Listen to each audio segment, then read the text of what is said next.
Assalamualaikum warahmatullahi wabarakatuh. Bapak dan Ibu jemaah, seperti biasa mari kita awali majelis ilmu pada pagi hari ini dengan bersama-sama berdoa membaca suratul Fatihah. Mudah-mudahan barokah dari suratul Fatihah, seluruh amal ibadah kita senantiasa diterima dan diridhoi oleh Allah Subhanahu wa taala.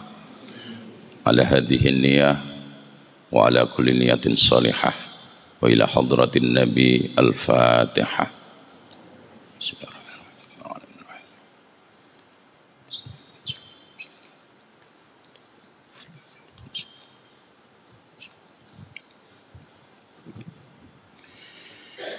Bismillahirrahmanirrahim.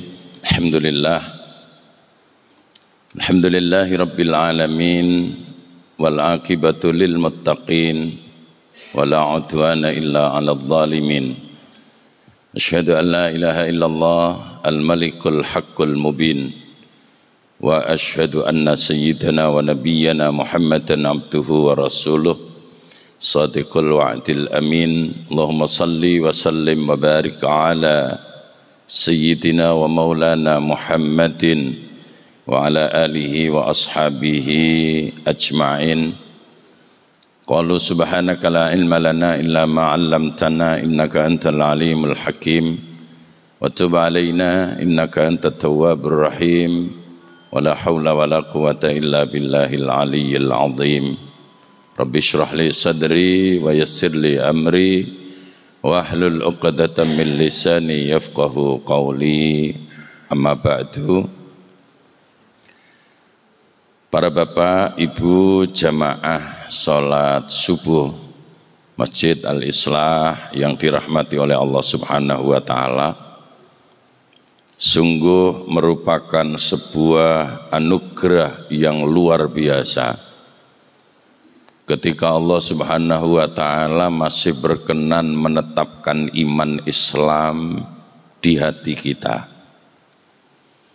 Terlebih kemudian Allah memberikan peluang besar buat kita bertemu dengan bulan suci Ramadan dalam keadaan sehat walafiat, sekaligus kuat, mendapatkan kekuatan dari Allah Subhanahu wa taala untuk menunaikan serangkaian aktivitas ibadah, baik ibadah wajib maupun ibadah sunnah di bulan yang mulia, tentu dengan penuh harap mudah-mudahan dengan semua yang kita lakukan Allah ridho kepada kita, baik di kehidupan dunia maupun di kehidupan akhirat sana.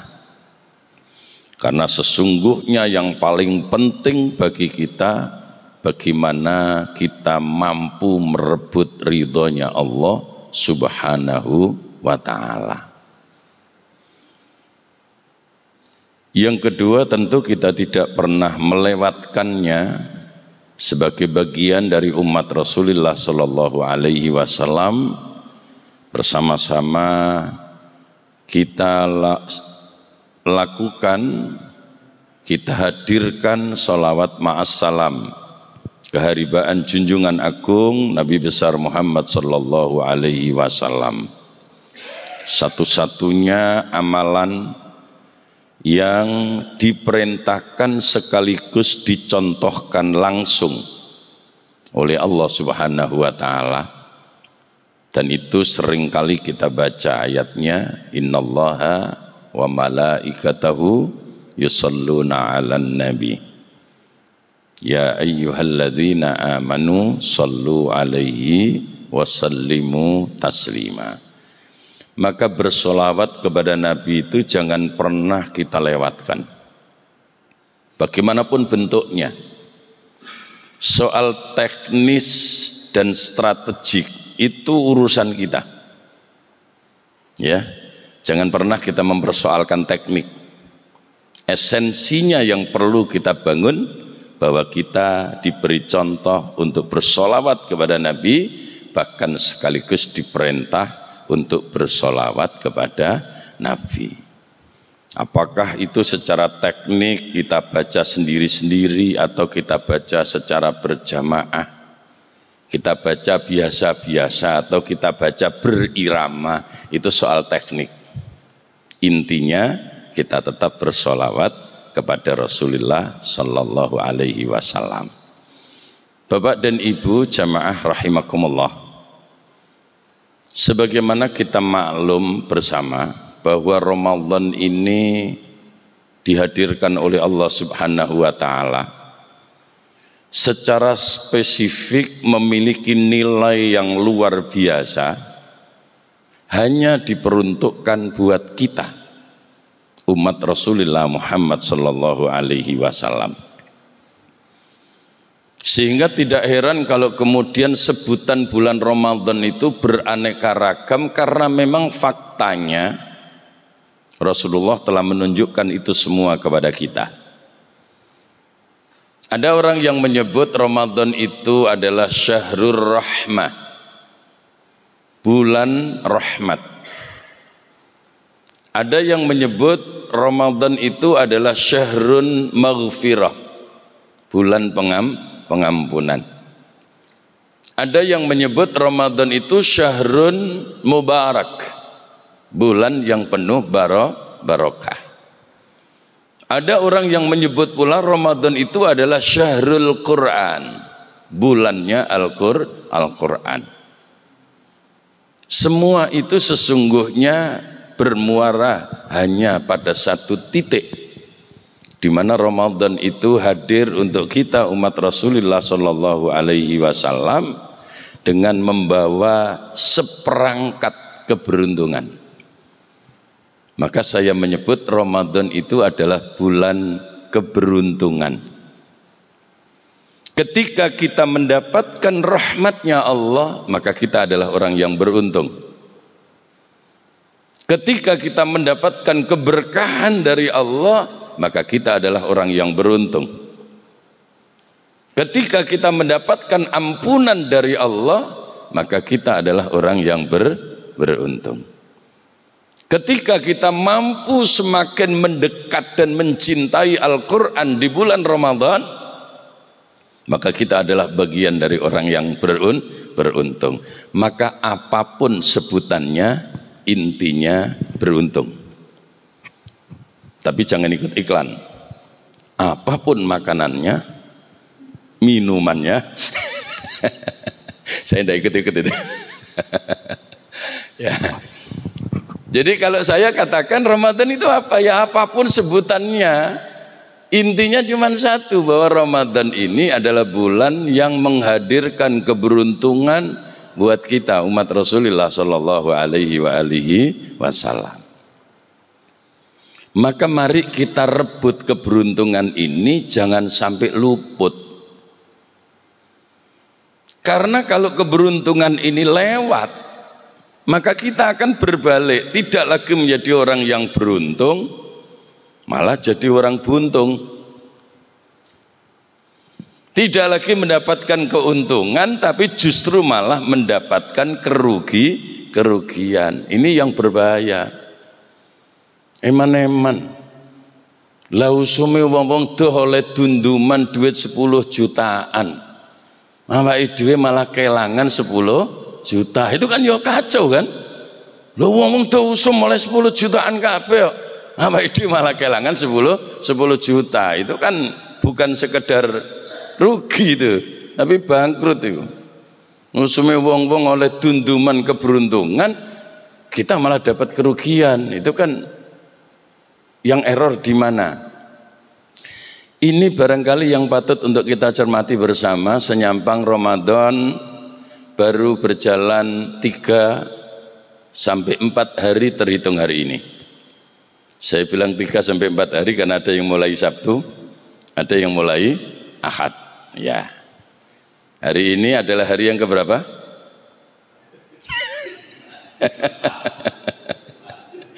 Repot jawabnya. Ya tergantung lah. Kalau kita yang mulainya Sabtu, hari ini adalah hari yang keempat. Kalau kita mulainya Ahad, hari ini adalah hari yang ketiga. Gitu aja kok. Repot. Nyantai sajalah. Ya, Bapak Ibu jamaah yang dirahmati oleh Allah Subhanahu wa taala.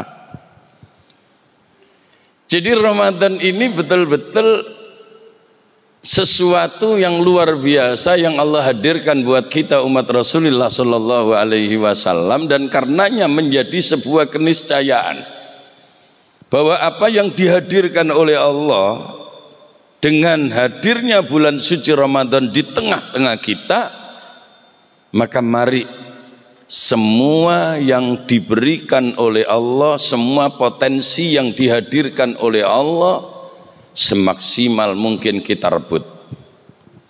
Jangan sampai kita kehilangan kesempatan, bahkan justru kita menjadi bagian dari orang-orang yang rugi. Apalagi kita masih baru memasuki hari ketiga atau hari yang keempat. Masih banyak waktu yang Allah berikan kepada kita. Jangan pernah sia-siakan kesempatan ini, karena kerugian itu bukan hanya kita raih di kehidupan dunia, tapi kerugian itu yang paling fatal manakala ia menimpa kita di kehidupan akhirat sana. Pertanyaannya cuma satu, apa yang menyebabkan orang rugi ketika Ramadan hadir? Kerugian itu pasti akan terjadi, kerugian itu pasti akan menimpa siapapun manakala dia terlibat dalam 3 konspirasi.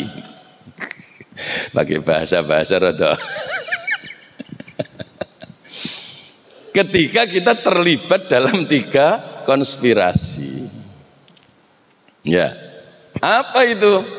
Yang pertama, ketika konspirasi yang dilakukan oleh hawa nafsu itu ternyata berhasil menguasai kita, maka kita akan jadi orang yang rugi. Karena memang sesungguhnya ketika Allah perintahkan kita berpuasa di bulan suci Ramadan, apa esensi dari puasa itu? Puasa itu esensinya adalah al-imsak. Puasa itu esensinya adalah menahan diri. Bukan sekedar menahan diri dari lapar, bukan sekedar menahan diri dari haus, tapi yang paling esensial adalah menahan diri dari rongrongan hawa nafsu. Kalau seandainya ada yang tanya, lalu setannya di mana? Kalau Ramadan saya tidak menggunakan bahasa setan, Pak. Jadi kalau Ramadan saya tidak menggunakan bahasa setan, karena ada hadis yang menyebut apa? Wa ghulliqatis syayatin. Jadi bulan suci Ramadan itu setan-setan dibelenggu, setannya dicancang kabeh. Ya, makanya saya tidak pakai bahasa setan lah. Hawa nafsu. Sehingga kalau ada orang di bulan suci Ramadan dia melakukan kejahatan, melakukan hal yang negatif, melakukan kemaksiatan, bukan karena godaan setan, tapi memang hawa nafsunya yang sudah parah. Apa yang ada di dalam dirinya sendiri itu yang sudah parah. Disinilah kemudian kita dilatih oleh Allah melalui ibadah puasa, di mana esensi dari puasa itu adalah pengendalian diri dari hal-hal yang bersifat dorongan hawa nafsu. Ketika hawa nafsu itu sudah menguasai diri kita, maka kita tidak akan lagi berdaya untuk nyetir seluruh organ tubuh kita, karena organ tubuh kita sudah dikuasai oleh hawa nafsu, dan mereka akan bergerak menurut apa yang dikehendaki oleh hawa nafsu itu. Maka konspirasi nafsu itu luar biasa.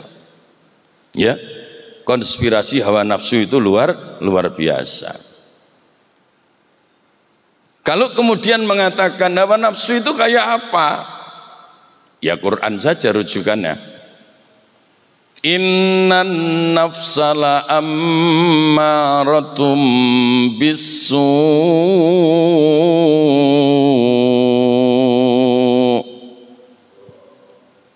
Jadi sesungguhnya hawa nafsu itu selalu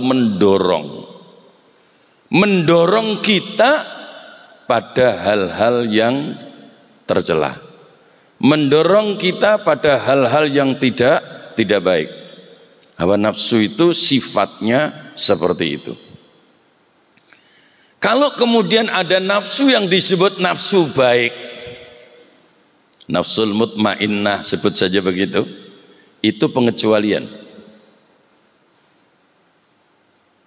Kenapa ada nafsu yang dikecualikan? Allah sendiri yang mengecualikan. Illa ma rahima rabbi, kecuali yang mendapatkan rahmatnya Allah subhanahu wa ta'ala.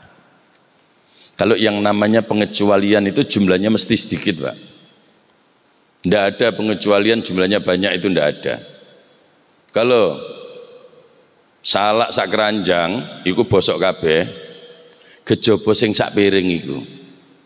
Sak keranjang kali sak piring kata pundi? Ya? Kan ndak mungkin. Iku lho, salak sak keranjang lho bosok kabeh, kejaba sing sak gudang, kan ndak mungkin itu. Ya.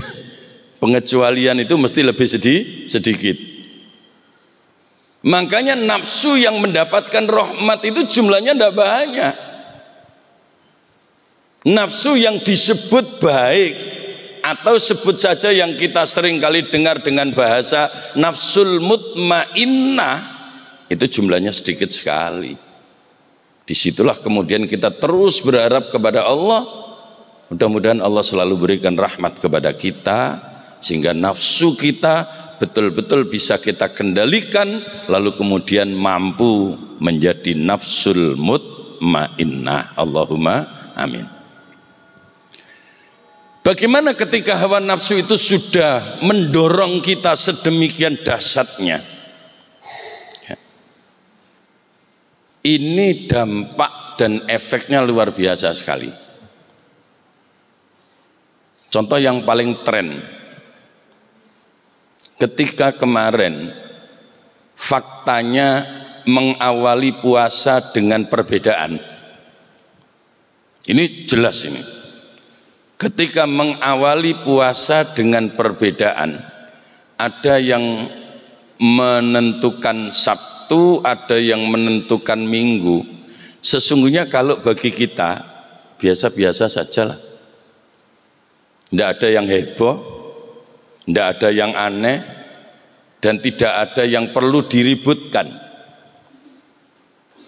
Tapi faktanya di awal-awal berpuasa, di awal-awal Ramadan, apalagi kalau kita kemudian buka media sosial, Masya Allah, ya toh, ributnya setengah mati itu, ributnya setengah mati, sampai ada yang berani memberikan justifikasi, wah ini Kementerian Agama ini sudah melakukan apa istilahnya itu, ya konspirasi untuk menetapkan supaya puasanya berbeda. Ini kan kacau betul itu.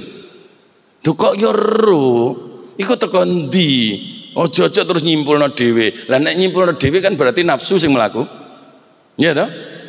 Padahal sebenarnya simpel-simpel aja. Rujukannya jelas beda kok.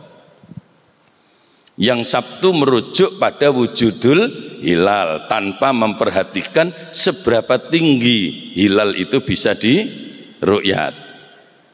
Sementara yang lain itu menggunakan bukan sekedar wujudul hilal tapi imkanur ru'yah. Ya, mana yang benar? Ya sesuk wae ning ngarepe Gusti Allah, cocokan sing bener.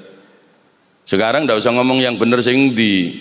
Wong yang berhak untuk menghakimi itu hanya Allah. Tapi saya yakin Seperti yang disebutkan oleh Rasulullah Shallallahu Alaihi Wasallam, sepanjang itu dilakukan atas dasar ijtihad murni,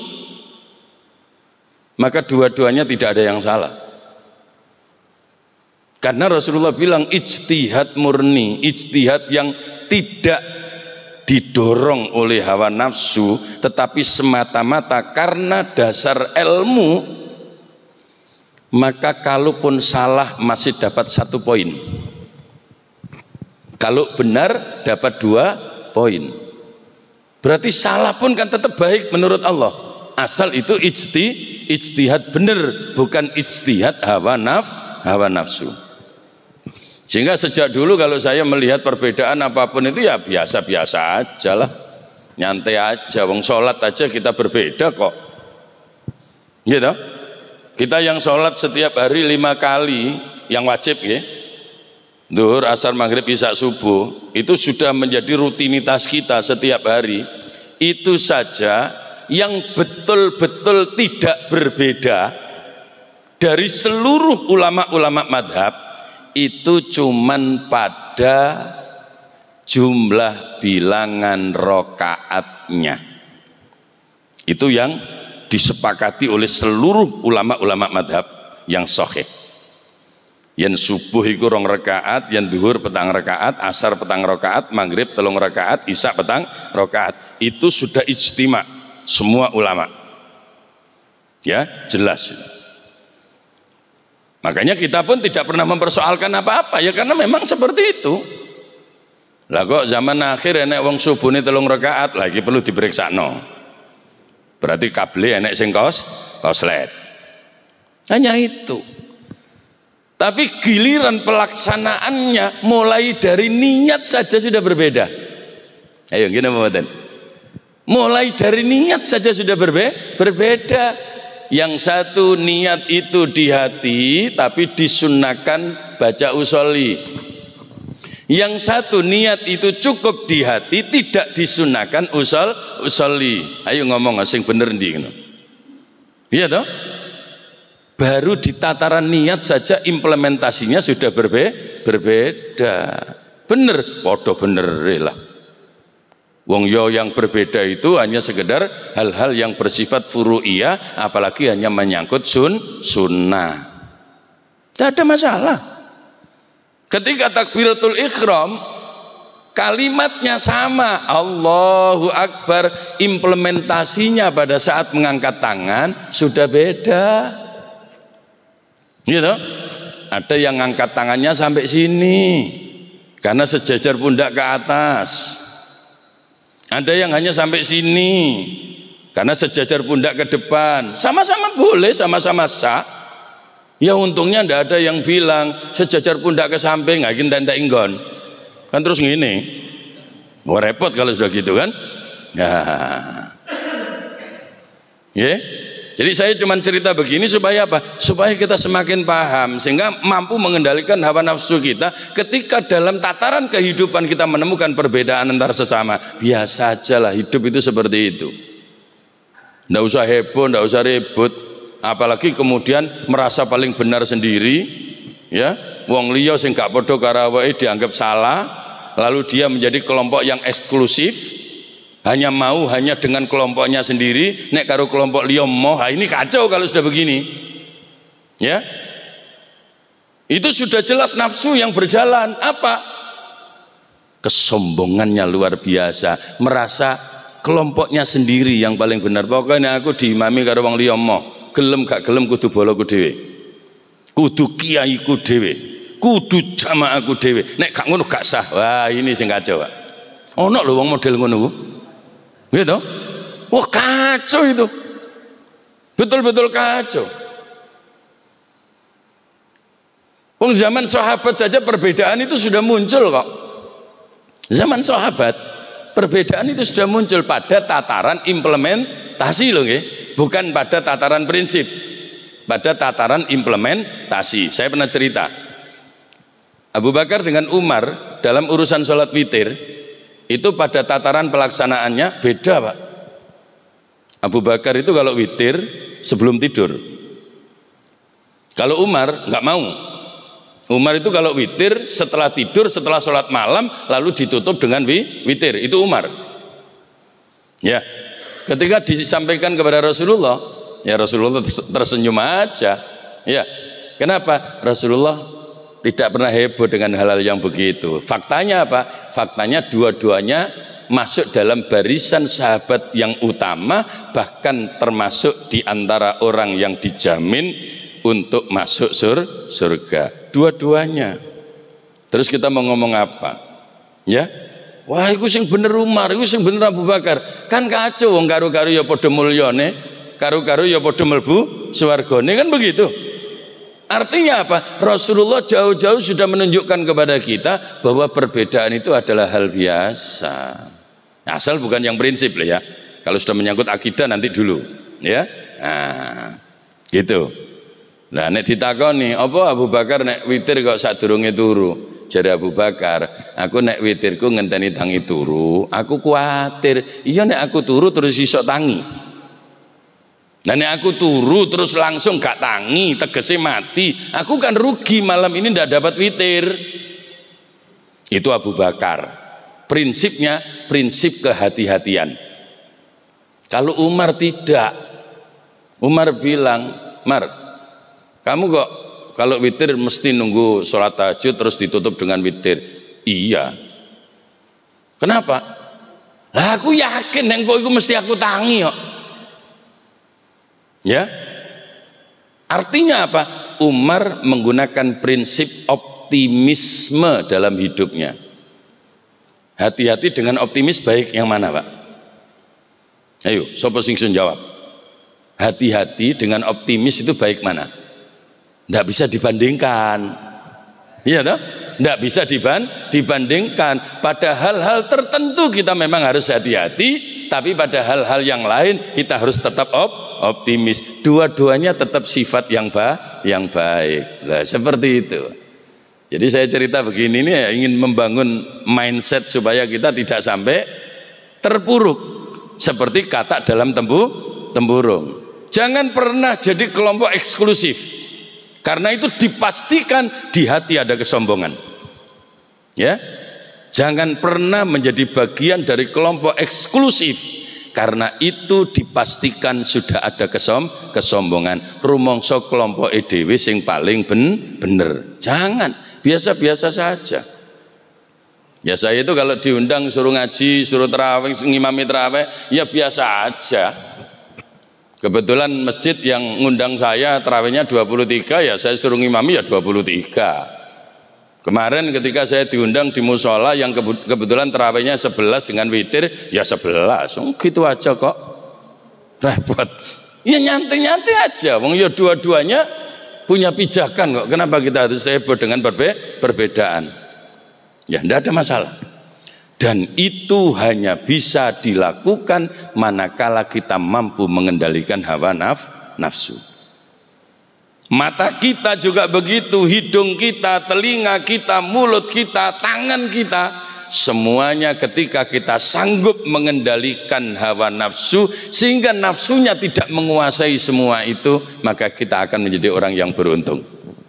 Tapi ketika nafsu justru menyelimuti seluruh gerak-gerik organ tubuh kita, maka meski Ramadan hadir, kita tetap menjadi orang-orang yang rugi. Karena apa? Posone mung bati luwe, bati ngorong tok. Dan itu hadisnya sudah populer, jenengan sudah hafal itu ya. Kam min shaimin laisa lahu min siyamihi illal ju'i wal atas. Kenapa Rasul sampai bilang itu? Banyak orang yang berpuasa tapi dia tidak dapat apa-apa kecuali lapar dan dahaga. Jawabannya cuma satu. Karena selama puasa dia tidak mampu mengendalikan dirinya, tidak mampu mengendalikan hawa nafsunya. Panjane yo gak mangan yo gak ngombe, mulai subuh nganti maghrib tapi meripate jelilatan, gak kaup ketok batuk kelemis, mesti mencicil ae. Ngono ku yo ana. Gate ngenteni arek enom barang, wong tua barang yo kadang-kadang yo mek aku gak ngarani loh. Kalau sudah nafsu itu menyelimuti kan begitu, Pak. Wah, ini bukan soal orang muda atau orang tua. Sama dengan ketika kita ngomong urusan korupsi, ndak usah nuding pejabat. Apa? Ya semuanya bisa berpotensi korupsi. Karyawan biasa loh berpotensi korupsi. Lah kok iso? Lah poso-poso terus koncone do ngejipit nyambet gawe, dhek turu ae ning pojokan, apa gak korupsi itu? Iya toh? Malah jare wong Jawa malah kasar meneh malahan. Oh nyolong balung, malah nyolong itu malahan. Ya, parah kan? Jadi kalau sudah ngomong hal yang negatif, siapapun bisa. Ya, kuncinya hawa nafsu tidak dikendalikan. Makanya satu yang saya katakan. Yang kedua, hadirnya Ramadan yang membawa keberuntungan ini bisa membuat kita rugi manakala kita tidak mampu mengendalikan waktu. Waktunya lebih banyak kita sia-siakan untuk leha-leha, tidur-tiduran, bermalas-malasan. Gini nih masih ada yang bantah, Pak. Bantahi yo gawe dalil. Bantahi lo gak tanggung-tanggung gawe dalil. Ustadz, mohon maaf. Kenapa kok itu dikatakan rugi? Wong Rasulullah sendiri bilang naumu shaim ibadatun. Tidurnya orang puasa itu ibadah. Ya. Maka kalau saya tidur itu ya enggak rugi lah, mau tidur itu juga ibadah. Nah, iki jenenge setan nggawa dalil yang ini iki. Ya bukan salah dalilnya, Pak. Cuman DKI sing enggak bener. Hanya untuk membenarkan kemalasannya dia menggunakan dalil naumu shaim ibadatun. Maka saya jawabnya ya enak, dalil sampean panjene bener. Cuma mahamane sing kleru. Lah nek turu wae dianggap ibadah, lamun iku kok oleh ganjaran, gak yo luwih jos nek kapan gak turu tapi terus lungguh sila ning masjid iktikaf karo buka Quran. Lho tambah josan iku, Cak. Iya toh? Artinya apa? Jangan sampai momen istimewa itu lalu kemudian kita sia-siakan begitu saja. Oke lah bahwa tidur itu bisa saja tarkul ma'asi. Ya memang betul, Pak. Tidur itu tarkul ma'asi, meninggalkan maksiat. Karena tidak ada ceritanya orang judi kemudian dia dalam keadaan tidur, kan tidak mungkin. Anane wong iso judi ku boleh melek kan begitu. Iso omben-omben ya boleh melek. Nek turu ya jelas gak iso. Maka tidur itu bisa punya nilai baik karena punya nilai tarkul ma'asi. Tapi hati-hati. Kenapa? Karena tidur itu bisa juga tarkul ibadah. Iya toh? Jadi kita harus balance memandang sesuatu. Tidur itu memang betul bisa tarkul ma'asi, meninggalkan maksiat, tetapi bisa juga tarkul ibadah, meninggalkan ibadah gara-gara turu ae akhirnya gak ngibadah babar blas. Iku yo masalah. Ngaten nggih? Makanya kemudian saya katakan orang yang rugi itu saat diberi kesempatan emas lalu kita sia-siakan hanya untuk leha-leha. Makanya Rasul ngajari kita kayak apa? Rasul ngajari kita untuk berdoa, Allahumma inni a'udzubika minal ajzi wal kasali. Ya. Tapi tidak usah ditambahi renal ya. Bahaya. Ya, Rasul ngajarin kita, Allahumma inni a'udzubika minal ajzi wal kasali. Ya Allah, lindungi aku minta perlindungan kepadamu dari sifat lemah dan malas. Rasul saja ngasih tuntunan kita minta perlindungan kepada Allah biar nggak jadi orang malas. Maka ketika Ramadan tiba dengan seperangkat keberuntungan itu, lalu kita bermalas-malasan dengan dalil naumu shaim ibadatun, itu kan kacau. Nah, ngaten nggih. Sini penting banget saya cerita seperti ini karena di luaran sana banyak orang yang kalau ditegur ngomongnya begitu. Anak-anak saya yang di sekolahan juga begitu kok kadang-kadang. Wayahe sekolah diterangno gurune mlungker ae. Le, jok turu ae. Lu tidur itu ibadah Pak katanya Ustadz itu. Wah kacau bener ini. Iya toh? Coba bayangkan. Ini karena salah memberikan pemahaman. Sehingga wayahe sekolah turu dadak dalil turu ku ibadah. Wayahe nyambet gawe turu dalil jarine turu ibadah. Kan rusak kalau sudah begitu. Makanya jadi ustadz, jadi mubalek itu ya gampang-gampang angel Pak. Ya, nek sekedar ngapalno dalil itu gampang, tapi bagaimana memahamkan supaya tidak salah di dalam penangkapan keterangan itu. Ini yang kadang-kadang agak repot juga itu. Ya, makanya penting sekali pemahaman itu supaya klop sesuai dengan apa yang dikehendaki oleh dalil itu sendiri. Dah, dua. Terakhir, yang ketiga. Siapa orang yang rugi saat Ramadan tiba? Orang yang rugi saat Ramadan tiba adalah mereka, ya, mereka yang tidak mau menjaga istiqomahnya. Rugi Pak.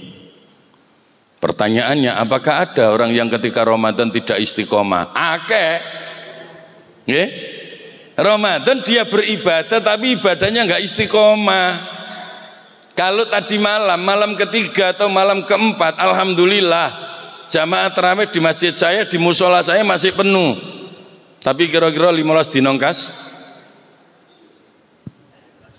Sing protol karo sing istiqomah kata pun dia. Kata sing protol. Apa meneh malam selawe. Mari ngono ditambahi pasar Bandeng, wah wis alhamdulillah klop. Ya, klop banget iku. Terus mari ngono ngetokno dalil. Lah ya apa meneh pancene durung tuku klambi. Piye neh wong durung tuku toples nyar. Wah wis dawa urusane itu. Ya. Lah ternyata yang istiqomah dengan yang tidak istiqomah itu lebih banyak yang tidak istiqomah. Maka berbahagialah kita yang masih diberi kekuatan oleh Allah untuk menjaga istiqomah kita. Istiqomah dalam hal apa? Satu, istiqomah dalam keimanan. Ini yang paling esensial. Jadi kalau ada ayat yang sering saya sampaikan, innal ladzina qalu rabbuna Allah tsumma istaqamu tatanazzalu alaihimul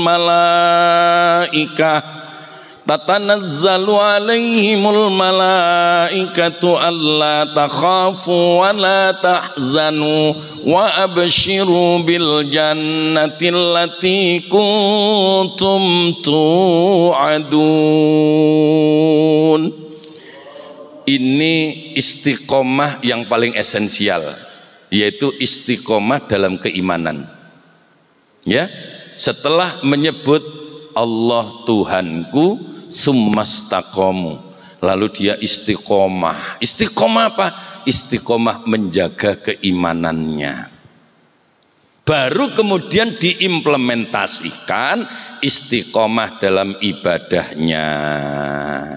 Istiqomah dalam akhlakul karimahnya, itu implementasi dari istiqomah dalam keimanan. Maka monggo kita berjuang selama hadirnya Ramadan ini, kita jaga diri kita masing-masing agar kita benar-benar menjadi orang-orang yang mendapatkan keberuntungan dan tidak termasuk orang-orang yang rugi.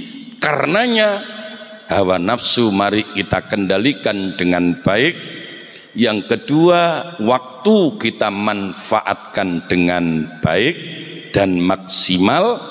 Dan yang ketiga, kita jaga istiqomah kita, baik dalam keimanan kita, dalam ibadah kita, dalam amal soleh kita, dalam akhlakul karimahnya kita. Dengan begitu insya Allah kita akan termasuk golongan orang-orang yang beruntung, karena rahmat Allah, barokah Allah dan pengampunan Allah akan dihadirkan buat kita semua untuk keselamatan di dunia sampai di akhirat sana. Amin ya rabbal alamin. Ini barangkali Bapak Ibu jamaah yang bisa saya ceritakan pada pagi hari ini.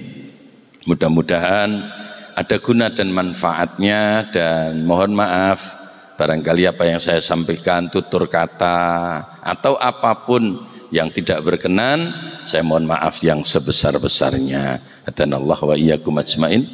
Ada pertanyaan dari jamaah. Monggo. Monggo Bu Bapak yang mungkin ada yang kurang. Monggo. Menarik sekali pembahasan tentang setan tadi. Ketika bicara setan itu setan itu saya lihat bahwa ada perbedaan penafsiran. Sebenarnya setan ini wujudnya makhluk atau sifat. Kalau pemahaman yang disampaikan tadi Ustaz, yang bekerja itu hawa nafsu, berarti setan itu sifat. Nah, pertanyaannya adalah bagaimana kemudian membedakan ketika dalam kondisi, artinya bahwa kalau pas Ramadan semua sifat setan di diri kita yang muncul, tapi ketika Ramadan tidak ada, bagaimana membedakan antara kehendak hawa nafsu dengan bisikan setan yang berwujud jin? Itu pertanyaan yang pertama. Kemudian yang kedua terkait dengan penjelasan tentang tadi pemahaman yang berbeda tadi. Kita memang seringkali mendengar, dan tidak setiap Ustadz punya penyampaian oleh Ustadz, kita punya kesempatan untuk tanya jawab. Sehingga ketika pulang masih timbul pertanyaan-pertanyaan yang akhirnya menjadi dalil pembenaran masing-masing. Sehingga misalnya contoh, nek melaku nang di masjid itu semakin banyak melaku bagus, tapi nek kejek muter wae melaku. Misalnya. Terus seperti itu. Nah, terus contohnya misalnya lagi pintu surga dibuka, pintu neraka ditutup. Ya, meskipun pintu surga dibuka, nek gak duwe kunci ya gak iso mlebu. Nah, pertanyaan selanjutnya kan, surga itu bukankah ada ketika sudah di kiamat? Lalu makna sesungguhnya dari dibukanya pintu surga dan tertutupnya pintu neraka itu sejatinya yang mana pemahamannya? Mungkin cukup doa aja pertanyaannya ya. Cukup. Mungkin Ustaz dijawab langsung. Ya. Ya, jadi begini. Ketika kita ngomong setan, ya balai kan aku kurang tahu kenalan ya. Setan itu ketika orang memaknai itu adalah satu makhluk tersendiri, ataukah itu adalah sifat, ini juga pembahasan yang tidak akan selesai, karena masing-masing menginterpretasikan menurut apa yang dia pahami dan apa yang dia yakini. Tetapi yang pasti bahwa setan itu bisa saja dari bagian kita sendiri, bisa saja setan itu dari makhluk yang bernama jin. Kalau merujuk pada ayat di dalam surat An-Nas, di mana kita dituntun untuk minta perlindungan kepada Allah dari bisikan-bisikan, ya, bisikan dari sifat was-was dan sebagainya. Bisikan siapa? Bisikan setan. Setan yang mana? Jawabannya minal jinnati wan nas. Berarti setan itu sifat. Kalau merujuk ke sana, artinya manusia pun bisa jadi setan, jin juga bisa jadi setan.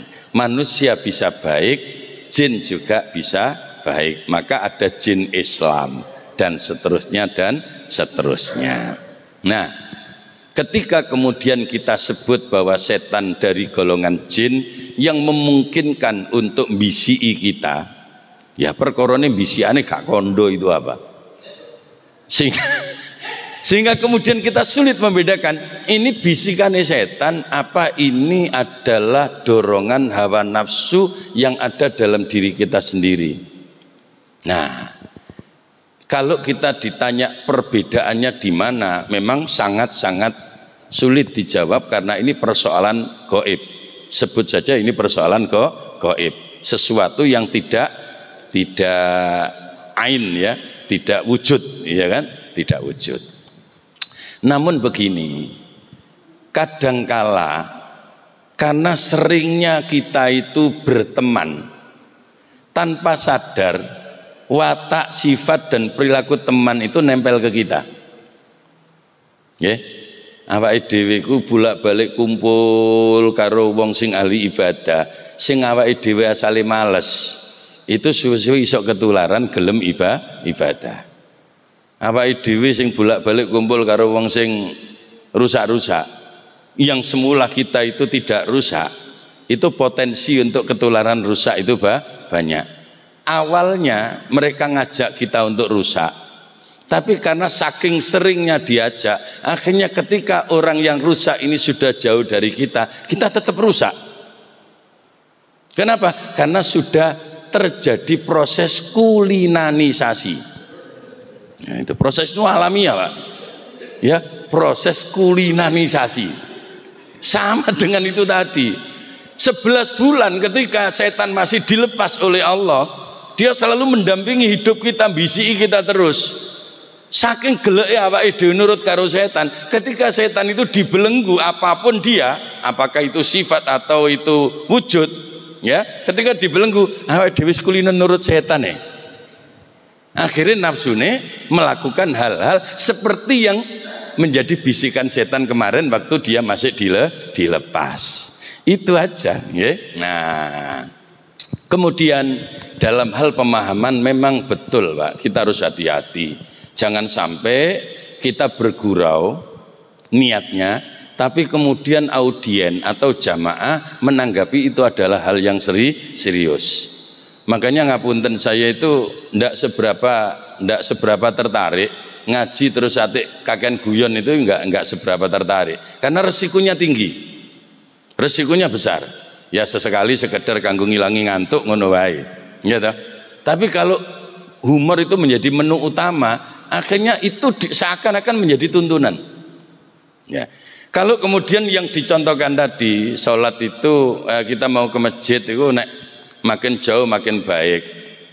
Tapi bukan berarti seperti tadi, nek omahe jejer masjid muter nang gang sitoke ya, ndak begitu. Ndak begitu. Jadi esensinya ndak begitu. Itu akhirnya itu kaconya begini. Ketika saya kemarin cerita, man hadhara majlisal ilmi fi Ramadan, barang siapa yang mendatangi majelis ilmu di bulan Ramadan, kataballahu lahu bi kulli qadamin ibadata sanatin. Allah akan mencatat perjalanannya dalam setiap langkahnya itu setara dengan ibadah setahun. Pertanyaannya terus muncul, kula mboten melampaui sepeda motoran nih. Akhir gaya aku terus jawabnya ambek peringisan Yohan. Napa jawabnya? Yo hitungan rudone muter ping piro. Ngapunten. Ya jangan dimakan mentah-mentah begitulah. Esensinya itu adalah semangat dari dalam diri kita, dorongan kita. Walaupun dekat, kadang-kadang kita itu justru lebih cenderung males. Gak budal lah, sik durung komat. Apa? Jejer masjid soalnya. Sing ado gak wani muni ngono. Mlakune tok 5 menit jare ngenteni komat. Ayo ketinggalan jamaah. Itu maksudnya begitu ya. Jadi ini sebenarnya lebih pada motivasi. Bagaimana kita termotivasi bahwa kita itu akrab dengan masjid, kita suka jamaah di masjid, kita suka iktikaf di masjid dan seterusnya. Nah, esensi nilai itu hakikatnya hanya Allah. Dan sesungguhnya kalau kita ngomong ganjaran, aku aslinya rondo isin Mbak cerita ganjaran. Sumprit ya. Isin cerita ganjaran. Mau ibadah cilik terus njaluk, ya Allah niki sedekah kula ya Allah senajan namung 2000. Jenengan kei ganjaran sing kuwata sampean bangsulaken bolak-balik Gusti. Jarine malaikat tak tuncek kapok kon. 2000 njaluk selamat. Loh, guyonannya kan begitu ya. Ya mbok yo gak ngono ta lah. Yakini bahwa setiap kebaikan kita sekecil apapun tidak akan disia-siakan Allah. Itu aja. Kok iso? Dalilnya jelas kok. Man amila sholihan min dzakarin aw untha wa huwa mu'minun falanuhyiyannahu hayatan thayyibah wa lanajziyannahum ajrahum bi ahsani ma kanu ya'malun. Ganjaran mesti tikel-tikel. Sampeyan gate njaluk karo Gusti Allah wis disiapno, asal diterima. Nah, kuncinya kan diterima dhisik. Wong durung diterima njaluk bayaran. Ijek ngejokno lamaran pekerjaan wis njaluk bayaran. Ya kacau, sapa sing nggeki? Jadi nek ngejokno lamaran pekerjaan, ya kuncinya apa? Ya diterima dhisik lah. Kok nek wis diterima, baru nyambut gawe.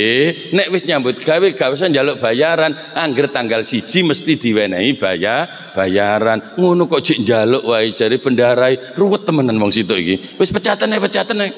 Nyambut gawe gak petek donong njaluk bayaran ae. Kan begitu. Yo, ini kita pakai logika manusia dulu kan itu kan. Ya apalagi Allah yang maha murah. Kita ndak usah njaluk lah, wis dikai. Gitu dalilnya ayat tadi. Ngaten nggih? Ya semoga-moga mawon barokah ya. Muga-muga manfaat. Al-Fatihah. Bismillahirrahmanirrahim.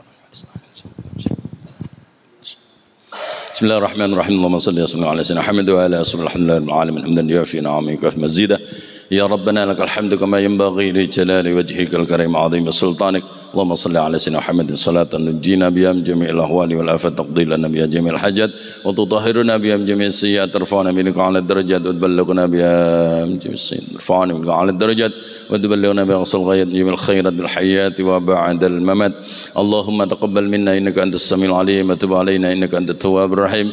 Allahumma bihaqqi Ramadan wa bi barakati Ramadan as'aluka ya Allah an taj'alana wa auladana wa dhurriyyatana wa ahla baitina min ibadikas salihin al-muttaqin wa min ibadikal muhsinin al-mukhlisin birahmatika ya Allah ya arhamar rahimin. Rabbana atina min ladunka rahmah wa hayyi' lana min amrina rasyada. Rabbana atina fid dunya hasanah fil akhirati hasanah wa qina adzabannar. Wa sallallahu ala sayyidina Muhammadin wa alihi wasallam.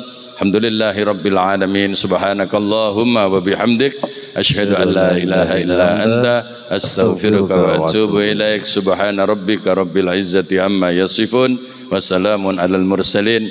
Alhamdulillahi rabbil alamin. Assalamualaikum warahmatullahi wabarakatuh. Waalaikumsalam warahmatullahi wabarakatuh. Demikian, terima kasih Ustaz kajian kita pada pagi hari ini. Mudah-mudahan